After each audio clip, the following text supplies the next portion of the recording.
Was the food? Was that it? 'Cause I Yeah, it was remember like the the text. third or Yeah. fourth white monster cake. He's like, because he's like a total gym bro. He's like, look at Yeah. this. No, that's the plan. I'm right now. I've just been super busy with like I'm doing work full time, school full time, training 15, 20 hours a week. Like when school came in, I'm like I gotta lock in, make sure I keep my fucking job and give everything to fight camp. So just the media's been a little lighter, but after I graduate and shit, dude, the media is gonna be crazy. The amount of stuff I have planned for next year in my little boy brain is awesome. Oh, I'm like excited. it's honestly been awesome. Like what you're doing, I would have never thought it. We're like, let's make this shit. Yeah, well, here's the funny thing. Like, this is like, I know people get pissed when people use AI. I come up with an idea, but I've never baked before. And they don't just have like a white monster, whatever recipe. So I'll be like, ChatGPT, make me a recipe for white monster cake. And they said, this is how you would do it. And then I'd like keep tweaking it based off of like the reviews I'd be getting. People are like, it tastes too dry, or it's way too wet, or this. And so then I'm like, ChatGPT, tell me how to make it. I need it more dry or more wet. Like, I'm not gonna major in cooking, but I'll have some fun in my kitchen if someone wants to. So I'm like kind of I'm like now I'm actually learning how to cook too, inadvertently. You're the Walter White of baking, dude. But we are here with Trey White, Ignite fighter, social media personality, Wisconsin representing. How you doing, sir? I'm doing good. How are you? I'm happy to be here. I'm happy to be talking to you. This is sick. You have a fight coming up on November 1st versus sir. David G. Dominic G. Not Dominic Y. Dominic Y is my teammate, and I would lose. Dominic Y is too cool. He's too cool for that. Dominic G. He's got a title fight. It. So let's go. But like you said, you're fighting November 1st at 150. What's it like? You're coming off a short notice fight, a war, and now you have a full camp for this one. You're cutting a little bit for this one. You went from 160 to 150. What's camp like so far? Camp has been good. I don't know if you want like specifics and like what it's training whatever looks you like want for to me share. during It's a up week. to you. Really, honestly, I don't got nothing to hide of like stuff I train. So if you go on the website for Ronin, I do every weekday. I do our 6 and 7 o'clock class, so an hour of grappling and then an hour of MMA, and then twice a week I do our 5 o'clock striking foundation class. So Tuesday, Thursday, it'll be like 5 o'clock striking, 6 o'clock intermediate grappling, and then 7 o'clock MMA. So there'll be 2 days a week where I do 3 hours of skill training, and then on Monday and Wednesday I do 2 hours of skill training of like 6 to 7 plus lifting cardio after MMA. So that's still like 3 hours, but it's like 2 hours of skills, 1 hour of like strength and conditioning, and then Friday is like a lighter day where it's only 2 hours of training, and then every Saturday I like to go down to Striking Institute and Minnesota Top Team in Minneapolis and get rounds in with guys down there, get some instruction from Caitlin Young. She's an amazing striking coach in MMA. The striking Viking, a She's legend. awesome. Yeah, she's terrific, and she's going to be cornering me again for this fight, so this is awesome. I really appreciate that. Dylan Smarillo, I'm going to fuck up his last name. I met him down there. He's an awesome pro. He is my dietitian, so he helped me get my body right for this fight, which is the best I've ever felt and looked. It's awesome. And you were doing a little flex on your Instagram earlier this week. You were going. Oh yeah, I was like, I'm cooking right now. I'm cooking. The White Monster had to hit a little thirst trap, you know. Oh yeah, the White Monster had to show why he's the White Monster. But yeah, and then Sundays like today, it's a pretty chill day. Like there's an hour class for it starts, the first part's just like boxing fundamentals, and then it goes into like MMA rounds, and a lot of other gyms in the Eau Claire area kind of meet up here on Sunday, and we get rounds together just so everyone's ready for their respective fights. Like, we got guys from Campio coming in. They're good. Like, I'm thinking, come to mind, Josh and then Blaze. They got fights this weekend, I believe, or next weekend. But yeah, that day, I wouldn't say I half-assed the practice, but I just like wait till like open rounds, and I'm like, I picked the guys that most resemble my opponent's build, and I'm like, all right, I'm gonna go hard for these 4 or 5 rounds, and then go take a shower and rest. Very nice. And like you were talking about Ronin Fitness a little bit, your head coach, I believe your head coach, one of the head coaches, Sam Geyer. Yeah. Yup. He's also a little bit of a social media personality himself, making fun of the whole gym. What's it like having him as a coach, having him as a mentor? I think it's awesome. Like, I'm extremely close with Sam. He's the gym owner, head coach. Other head coaches being like Max Sterry, Dom Yates is like another like coach we got, and he's definitely different. I feel like a lot of other gyms that you go to, it's like a little it's like proper, like you address the professor a certain way, or like you have to talk to the coach a certain way, and like a lot of times you have to pay them to like come coach you. Sam has never asked me for money to come coach once. He's got this mentality of, as his duty as a coach is to be at like every event that he can. He said that's he makes money off of the gym and coaching. That's his income. And part of his job is to come and coach people, which is something that I value extremely. So I always have him in my corner for stuff.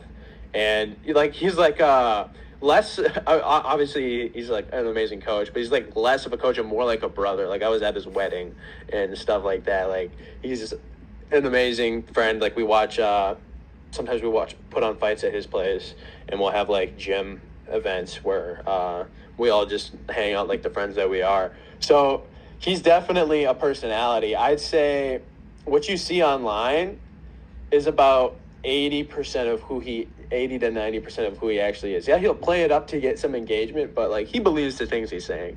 So like, he's definitely a character. So, well, I saw one of his most recent posts. I want to see if you agree. And I also kind of agree, and I get it. There could be 2 different sets. But he said if you do not compete, you do not deserve a belt rank. What do you think about that? I don't disagree with it. I mean, here's like the thing about it is there are guys that like I'll go cross train somewhere, and like I do no gi, so like you never see my belt. And then they'll ask me after the roll. They'll be like, "Oh, so what belt rank are you?" I'm like, "Oh, I'm a white belt." And they're like, "Oh," and then I'm like, "What belt are you?" And they're like, "Oh, I'm like a purple or a whatever brown belt." And I'm like, and they're not competing, and it's like, are you really that belt?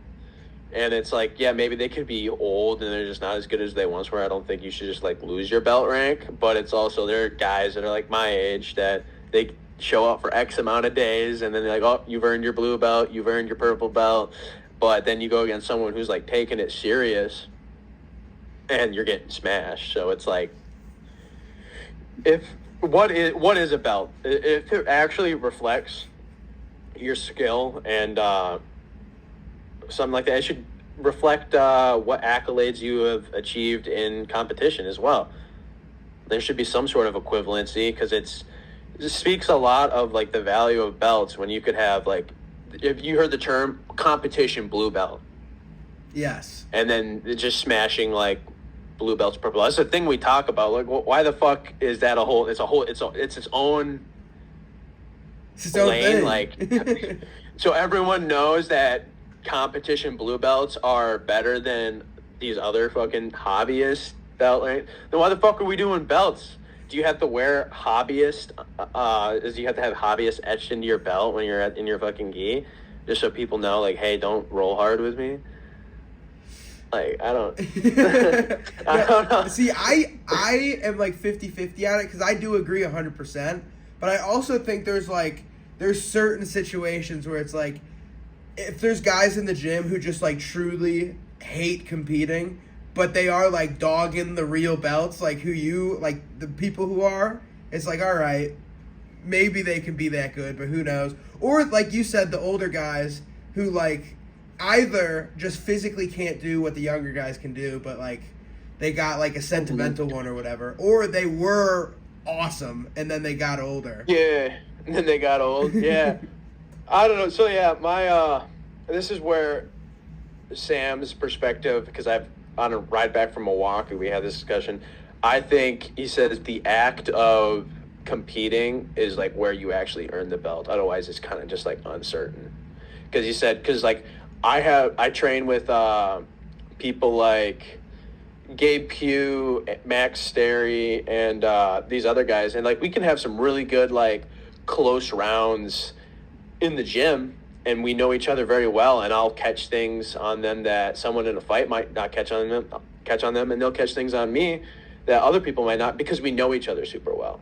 Like, we know the ins and outs of each other's game, and whereas when you want to go on an actual competition, I don't think I'm going to hold a candle. I'm not going to hold a candle to what Max is doing. Like, by the way, he fucks me up in the gym. I'm not going to try and pretend that it doesn't. I'm just saying, like, I'll have closer rounds than we might have in an actual competition space. Gotcha. If that makes sense. Like, I just think that, yeah, you could be, like, respected in the gym, but competition is, like, kind of where it's proven. But I don't know. I really, at the end of the day, don't care as much about it. I think Sam cares about it way more, which is fair. He's the coach. That's what he does. At the end of the day, I'm just trying to win my fucking fight. You know what I mean? But taken away from both the fight and the gym a little bit, I want to talk about your social media that you've been growing. You've been coming up with some of the most entertaining content in the MMA game, some of it being baking, who I would have never thought. We have Cooking with Hulk, Cooking in the Wilderness and shit, but no, we have a man in Wisconsin baking with White Monster and energy drinks. How did that come around? I don't know. I think I kind of just saw like this like open niche, like where the idea first started was I was going to do a series called Infidelity Fridays, where I would cheat on my diet, right? But then, I don't know, it just kind of didn't come up, like, it just didn't come together. And then I started talking to Roll with Hunter BJJ and messaging him. And I don't know, he was like, let's try, he wanted to help me restructure my videos to help like, engagement. And he was like, gave me like a checklist of things to do to a video. And I just said, you know what, fuck it. I wanted to make White Monster ice cream because I thought it would be like really gimmicky or something like that. And the whole vibe I had for it was like, I wanted to hit this like gym bro, sad boy, high protein powder cigarette, fucking energy drink smashing. Like, it's this genre that already exists, right? And it's huge. And I'm like, why not put it into like different foods? And that'd be fun. I wanted to get like a little better at baking, acquire a skill. So I just started putting that shit together. And the first video, like the White Monster ice cream, it did decent on TikTok, but like it like died on Instagram. And then a month later, it blew up and had like 2 million views. And so I was like, Jesus Christ. So then I kept doing them. And the White Monster cake and the White Monster cheesecake video did well. And then some other ones have done decent. So I don't know. I thought, like, I didn't want to overdo it, so I'm stepping it back a little bit, coming up with some more ideas. Another popular thing I've been doing is feeding it to people, like people getting to actually try the cake. Yeah. So that's been fun. But I'm always trying to come up with different stuff. So I just think you got to have... No, I was going to say, I can guarantee you hit your target audience. Because one of my best friends who is a depressed... protein-obsessed, cigarette-smoking gym bro. We were sitting on his porch at like 1:30 in the morning one day, and he's like, bro, look at this. And he turns the phone around, and it's you making your White Monster cake. And I was like, what? He couldn't care less about MMA, like, totally taken away. And you nailed it. Yeah, no, it's awesome. And those are, I think, a great way to get engagement or to like build a brand is to like, it doesn't have to just be fighting. I'm more than a fighter. I am a part of this sad boy gym bro fucking culture, right? I'm a part of these other like niches that are popular, so I can make a video doing that and then bring eyes to me. And then now sometimes people that they're here for the White Monster content, but then they see I do an MMA fight, and maybe now they're interested. They're like, oh, I like the White Monster guy, I want to see his fight. Like, I'm not into fighting, but I'll watch his fight. Which is also, on a side note, how I got into MMA. When I was a kid, I was a big fan of KSI, and then that KSI Logan Paul boxing thing happened. So that's how you got into it? Boxing. That's what got me engaged into it. And then after watching that fight, that boxing match, I started seeing like the UFC stuff, and I was like, what the fuck? And my first like fight I watched was Justin Gaethje versus Tony Ferguson, and now I'm the biggest Justin Gaethje fan of all time, and that right there what put me down the pipeline into MMA. I'm not even kidding. I think, how old are you? 23? 22? Because you and me had the exact same, basically, path in the MMA. I didn't know what my family was not. They love football. That was it. So I didn't know. Never watched boxing. Never watched fighting. Watched KSI a lot. Then the boxing stuff happened. I was like, oh shit. Okay, I understand this now. And then COVID hit, and I was 2 after you. That was 249. I was Holloway Volk 2, and then that was 251. And since then, I was like, oh, I found it. Oh. Yeah, it's like, oh my God. This is it. Like, oh my God. And yeah, so I think that really I'm a product of something similar to what I'm trying to create. The housekeepers haven't came in 5 days, and now they're doing it right now, of course. Hi, could we wait 10 more minutes? I'm out of work. Oh, thank you. Jesus Christ. I swear to God, side note, I've been here since Monday. Like, in Vegas, the worst. Like, too long. They came in Monday night or Tuesday, did the bed stuff, like typical. Also, I'm broke is a joke right now, and I paid like $1,500. That's a lot of money. Yeah. I'm like, okay, I'm in a nice hotel, all this. Fucking housekeeping's the minimum. I'm fucking 5 days, no toilet paper, no towels. I phoned in a request 2 nights ago. I'm like, yo, could I get some fucking towels up here? Today, this morning, still nothing. Dude. I go down at 6 a.m. I'm like, could I get my fucking shit, please? Then 4 times a day, they brought like 10 paper towels, 10 toilet paper. I'm like, what are we doing? It's, you know, it is everyone in Las Vegas is like, they're like just happy that you're alive in there. So many people lose all their money to go on coke benders. They're not even like expecting anyone to like actually want services because they're just the whole time. But all right, sorry about that. Back into it. No, but yeah, no. Like I was saying, I am a product of something that I am now trying to, in my own way, capitalize on. Like people that, like I watched these video game YouTubers, and then they did a boxing fight thing, and now I'm kind of like, oh, people might know me as like the White Monster guy or whatever they know me from, and then they're gonna be like, oh, he fights, and then they'll want to watch the fight. So I think that's how you build an audience, is get them because not everyone's invested in fighting, but they can invest in you for other reasons, and then by proxy they'll be invested in your fight career. That's super smart. And I'm so dumb to like not ever think about that. Like, it's very smart for the people, like a lot of MMA fighters you see that it's like all MMA, all this, all training, all the time. Mm-hmm. Where like you're taking a branch off, you're like, I don't have to just be all this. There's a lot of other people who might like this stuff, you know? Yeah, like, and I train a lot. Like, I think I told you my schedule. I take fighting seriously, and my training schedule, my training schedule is like that out of camp. I'm also always training. I competed 18 times last year. I'm just much more strict with myself in camp. I'm like, I'm not missing days for X, Y, Z. And this is like my life. But just like how all these other fighters, like when they're not in the gym, you're only going to be in the gym like max. I think the craziest would be like 4 to 6 hours a day, right? Yeah, you still That's got less than 75% of the day left. What are you doing in that time? Like, structure your day and like try to find a way to make content on the other things that you do. Like, I write down, like, I have a fucking planner of what I'm doing every single day. I have a list of things, and what your life is, your brand is, your content is your story. So utilize it. No, that's awesome. You're thinking a lot farther ahead than a lot of other people. You're doing this smart. And now, lastly, I just wanted to ask you, you're in Wisconsin.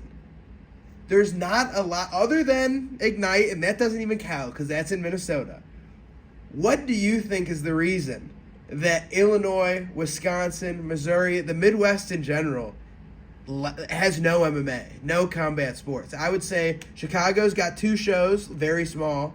Wisconsin has APFC, but that's once a month, maybe. Chosen Fuse twice a year, maybe. Like, what do you think? I think that there's more cards than you're aware of. I just don't think they're that popular. I think that this is because I'm super in the game. Like, I'm super into it. If you go on the Wisconsin Gov website, the Minnesota Gov website, the Illinois Gov website, there's a thing called the commission. They have every single fight that is scheduled for the year, every single card on a board. And I bring that to the gym and I say, because I'm autistic for stuff like this, I'm like, Sam, these are all the fights that are happening this year. Here's all the grappling tournaments that are happening this year. And there's 12 plus cards easily per year. There's Inner Strength does 2 or 3 a year. I don't know if Gnosis does amateur. NAFC does 3 a year. They have Super Brawl in the spring. They have SummerSlam in like September, and they have Seasons Beatings in December. They have Ignite, and it's like doesn't have to be just like in your state. You could travel a little bit. Ignite does it 3 times a year. They have like, I want to say their schedule has been like February, one in like August, July, and then November has been what they've been doing. So there's 3 cards. ACL, like you want to talk about, I'm not familiar with Illinois. I know they have like Elite Fight Night and then probably some other ones that pop up. Maximus is Iowa, the other one. Maximus. Iowa has like Ignite has done shows down there. They have Absolute Combat League, and then there's like one, it's not Throne, but it's like something similar to that where they have this big ass cage that I'm familiar with. What else? Let's see. If you want to drive a little bit farther, you could do Throne in North Dakota. It's like on the border, so it's like close. I'm trying to think of something else. And Minneapolis, there's also MCFC. There's another card. I'm telling you, MMA is big, and like I didn't even talk about APFC. What I was asking a little bit more was sort of like APFC is like that next level. I'm saying like APFC, BKFC, XFC, PFL, UFC, like the next tier. Why do you think they don't come? Oh, market. I think they did Chicago. UFC did a Chicago show. I know, and it was the highest selling show of the whole year. So that's why I'm saying, like, I don't know. I don't know, man. They were supposed to do Minneapolis 2 Decembers ago, and they left for Austin. They were supposed to do Milwaukee in 22, and then they went to Jacksonville. Like, they've scheduled a bunch of these, and then they pull out. I was just wondering if you know what it you're is from the area. I think it's the commission. I think so? The rules of the commission. Yeah, I think Vegas is probably the easiest commission to work with. California is pretty easy. But I think, granted, my only experience is with the Wisconsin and Minneapolis commissions, but I think Wisconsin's a little more strict. And I think that's part of the reason why there's an old interview I seen where Dana White had, what do you call it? There was protest. They had a show in Milwaukee years ago, and he like went around because there's all these protesters, and he was asking them like, why do you not like MMA or whatever? So I just think Wisconsin in itself has like some rules that they might not like with the commission, and that might be it. At the amateur level, I think it's fine. I think there's tons of stuff for like what you're looking for, and there's like a clear path to the UFC if that's what you're looking for. Like my path is like you do these shows, these smaller ones I mentioned, and then you get on like Ignite, APFC, or LFA, and then you do well there. You'll get a shot on Dana White Contender Series. I know I want to say it was Dante Johnson just got into the UFC, Steven Aspelund, and then I know there's like Tommy Peterson is already in the UFC.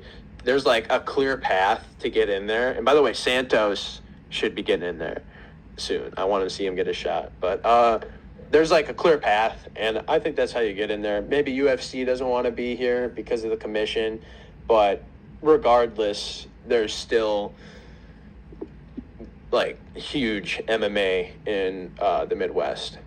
No, there is a ton. There is a ton. And you are right. I am unaware of probably a lot of them. But no, I just think it would make sense, just my opinion on it. For the UFC, like, if you keep going to the same locations over and over and over again, I understand that it's like, okay, that becomes a destination. But it's also like every single time they go to a new location, it's a sellout, it's the highest selling, it's all this, it's all that. So I'm wondering, is it to them, is it worth the cost to make it, like, I don't have the verbiage right, but like, does it cost too much and like you're getting back not the same to keep going to these places? Because like, I know they're not making anywhere near it from the Apex, but the overhead is so small. Where it's like, does it cost too much to keep going to these arenas? Like, I don't know. It could be that. It could also, and I'm sorry if I went on a tangent earlier. I might have misinterpreted your question. But gotta let the people know about the regional MMA. I think there's, I think it could be the risk and the uncertainty. Like when you're like building a business as big as the UFC and you've got to do show, you appreciate consistency and something that like that's proven to work, right? And then sometimes there's just like, I think Dana, after every like post-fight conference, he has meetings on Tuesday and he goes, that's a Tuesday conversation. That's a Tuesday conversation. He's fucking busy, and sometimes starting a whole new thing, there's got to be a payoff. Like a lot of times, like when he hypes stuff up, he's like, the Sphere, we're only going to do it the one time, because he's like, it's a big ass thing to do, and it's like, it's going to take a lot. And now I think the next one he's trying to do is like the White House card. So like they only really want to put like a ton of effort into things that are almost guaranteed to have like a payback or like something like that. And people might not want to take that risk on a show in Milwaukee when you know you're gonna for sure make X amount in Vegas or Austin. That's a good point. And lastly, like you brought it up, the White House card. After last night, with Alex Pereira winning, would you prefer seeing John Jones come back and fight Tom Aspinall, or Alex Pereira move up to heavyweight and try to become the first 3 division champions versus Tom Aspinall, given that he beat Cyril Gane? Given that Tom Aspinall beats Cyril Gane, I'd rather see Alex versus Tom Aspinall because I think that fight would happen. I agree. That's my feeling. I think if the other one got booked, who knows what happens? Who knows? And I'm really not. I'm not gonna talk bad on John Jones or anything like that. I'm not trying to like start beef. I'm just saying like. Since I've started training and like been involved in MMA, he's fought once. I'll talk shit on him. I hate him. If there's one hater left on earth, one John Jones hater, it's me. Like, he fucking sucks as a person. He does not in my opinion, he does not deserve to be put on that pedestal again. No, that's fair. That's a fair assessment. I'm definitely not a fan of the things he's done. I'm not like a follower. Like, I think he's still famous based off of like, granted, his past achievements, but like I said, he's fought twice since I've been in it. He did fight against Stipe. I forgot about that, but that's right. Fought. Yeah. He didn't fight a fighter. He fought a fireman that night. Yeah. So brutal. It is what it is, man. But yeah, definitely Pereira v. Tom if Pereira wants to move up and Dana's okay with it. I don't think Dana wants. Yeah, he did not sound like it last night. But I think he's also kind of sounded like he's like, if Alex really wants to do it, I'll let him. That's also true. I want it to happen, but It'd be cool. I think I don't want to say Alex can't do it, but like Tom Aspinall's a beast. But like I don't know, he hasn't been able to fight for the past year and a half because he keeps getting screwed over. But I think after last night, it would go one of two ways. Like I think either Alex basically runs at him right away, and if Tom should shoot right away, he should smart, like trying to not get knee in the face, but shoot. However, like if someone that scary runs at you and you're against the fence now and you freeze for a little bit, his chin's right up there. You know, it could go either way, but I do think Tom Aspinall is more physical than someone like Ankalaev. I think he's like a big heavyweight. And fast. And can grapple. Fast. Yeah. I think it'd be different. I think it'd be a different fight. But awesome. Well, thank you for coming on, sir. This was with Trey White. He fights November 1st for Ignite. Do you have any parting words, sir? If you have not bought tickets, please buy tickets and put my name down on the website.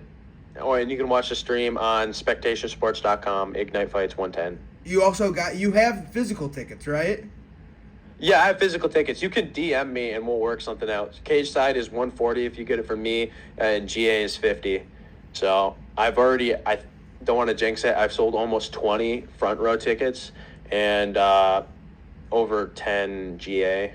Awesome. So well, let's try to get hopefully anybody in the area runs those numbers up a little bit. And thank you for coming on, sir. I really appreciate it. Thank you. Thanks for having me on. Maybe we can do another one sometime once you feel like I'm interesting enough to have another conversation.